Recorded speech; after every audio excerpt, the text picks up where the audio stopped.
Bem-vindo a mais uma entrevista. Meu nome é Vinícius Musselman e estamos aqui na Conferência Fiel Pastores Líderes 2018.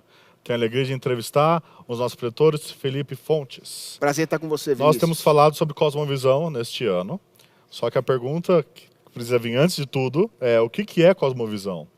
Você leciona sobre isso, introdução à cosmovisão reformada. Como você define cosmovisão? Sim. Bem, a primeira coisa que eu sempre gosto de dizer é que cosmovisão não é um conceito teológico. Ele tem se tornado muito comum, muito popular no meio teológico, mas ele não nasceu na teologia. Ele é um conceito, né, uma ideia que nasceu na filosofia, mais especificamente na filosofia alemã iluminista do século XVIII. E qual é o grande objetivo do nascimento desse conceito originalmente? É afirmar que o homem é um sujeito ativo no processo de conhecimento. Então, durante muito tempo se pensou que o homem tinha uma mente como uma tábula rasa, e aí quando ele experimentava a realidade, os sentidos dele simplesmente iam lá e escreviam, imprimiam o significado das coisas na mente deles.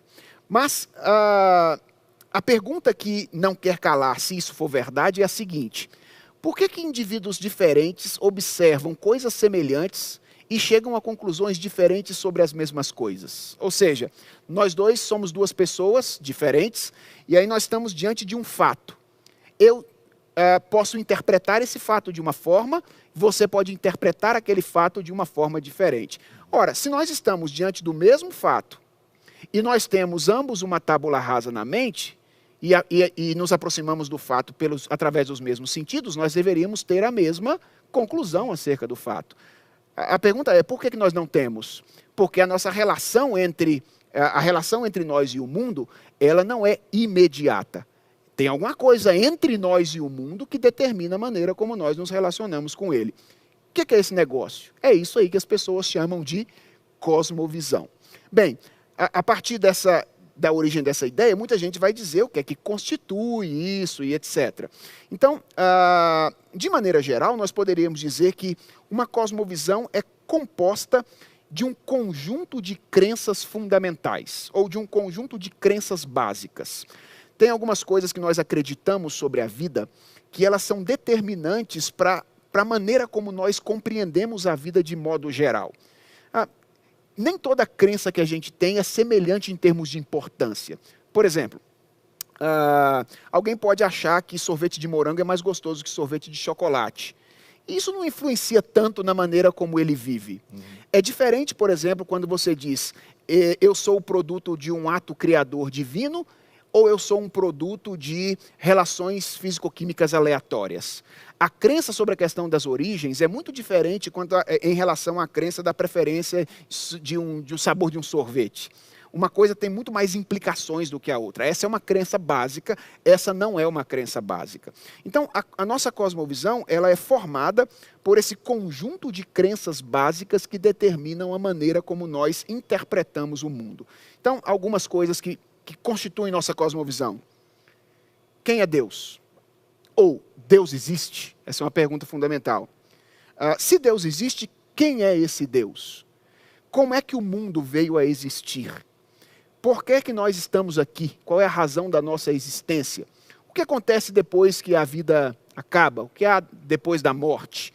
Todas essas coisas são perguntas fundamentais que constituem a nossa cosmovisão. Eu acho, Vinícius, para tentar simplificar bem assim para as pessoas que estão nos assistindo, que uma imagem que tem sido usada frequentemente, que nos ajuda a entender, é falar da cosmovisão como óculos. Ou seja, como lentes, através das quais nós enxergamos a realidade. E às vezes eu brinco com adolescentes e crianças, fazendo-os ver o mundo através de papel celofane. Não sei se você já fez isso, já brincou disso, mas você pega o papel celofane, coloca na frente dos olhos, o papel vermelho, aí o mundo fica todo vermelho. Ou você pega um azul, o mundo fica todo azul, e assim sucessivamente. E eu uso isso para ilustrar que o mundo muitas vezes ganha as cores que tem a nossa cosmovisão. A maneira como nós respondemos essas perguntas básicas vai ser determinante na maneira como nós vamos interpretar a realidade. Eu quero fazer só mais um apontamento aqui no final da resposta a essa pergunta. Com o desenvolvimento do conceito de cosmovisão no pensamento não cristão, chegou-se à conclusão, na verdade, de que todas as cosmovisões são válidas. E, portanto, essa cor que os seus olhos atribuem ao mundo, de alguma forma fazem com que o mundo seja isso que você disse que ele é. Numa perspectiva cristã, nós não podemos aceitar isso. Porque, afinal de contas, nós temos a revelação de Deus em sua palavra, que nós poderíamos dizer que é o ponto de vista de Deus, a maneira como Deus enxerga a realidade. E ele nos revelou. E a nossa visão do mundo é mais ou menos perfeita à medida que ela se distancia ou se aproxima da visão que Deus revela na sua palavra. Então, o fato da gente ter visões diferentes do mundo não significa que não exista uma visão correta sobre o mundo, que é a visão que Deus revela na Bíblia Sagrada. E essa cosmovisão vai se desdobrar em visões particulares sobre vida, relacionamento, casamento, trabalho. Na verdade, o que eu tenho dito é que a cosmovisão cristã é uma só. Só existe uma cosmovisão cristã, não é? Obviamente, no sentido geral, porque se a gente for individualizar, cada indivíduo possui uma cosmovisão. O que eu tenho dito é que a cosmovisão cristã tem implicações diferentes para várias áreas da vida.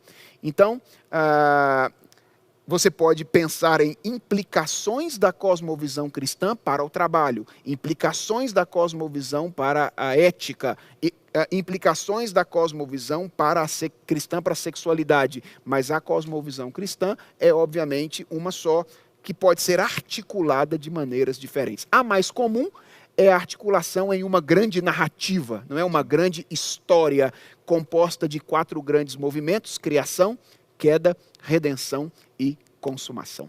Perfeito. Se você deseja estudar mais o assunto, nós temos um pouco sobre isso no Voltemos Evangelho. Você também pode, inclusive, ir no CPAJ, né, no Centro Pós-Graduação no Jumper, onde você pode cursar matérias como Introdução à Cosmovisão Reformada. Obrigado por estar aqui, Felipe. Eu que agradeço, Vinícius. E até a próxima entrevista.